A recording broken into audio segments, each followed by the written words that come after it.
1838 সালের কথা। ঢাকার লক্ষ্মীবাজার ও কলতাবাজার এলাকায় ছিল কিছু আর্মেনীয় পরিবারের বাস। এ এলাকার সংযোগ সড়কের মাথায় ছিল একটি মাঠ। মাঠের মাঝখানে একটি ক্লাব ঘর ছিল, যেখানে আর্মেনীয়রা বিলিয়ার্ড খেলত।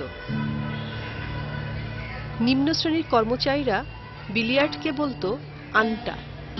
স্থানীয় অধিবাসীরা তাই এই স্থানটিকে আন্টাঘর ময়দান নামেই ডাকত।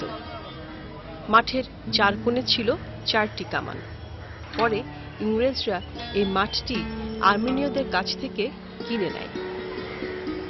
1857 সালের সিপাহী বিদ্রোহের সময় আটক সিপাহীদের মধ্য থেকে 11 জনকে সামরিক আদালতে ফাঁসির আদেশ দেওয়া হয়। দণ্ড কার্যকর করতে এই পার্কে তৈরি হয় মঞ্চ। ফাঁসি কার্যকর হওয়ার পর সিপাহীদের লাশগুলো সারিবদ্ধভাবে গাছে ঝুলিয়ে দেওয়া হয়। 1858 সালে মহারানী ভিক্টোরিয়া ইস্ট ইন্ডিয়া কোম্পানির কাছ থেকে ভারতবর্ষের শাসনভার গ্রহণ করেন।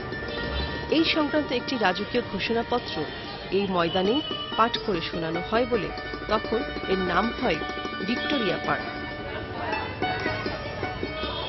সিপাহী বিপ্লবে সম্রাট বাহাদুর শাহের নেতৃত্বের জন্য 1961 সালে পার্কের নতুন নাম করা হয় বাহাদুর শাহ পার্ক।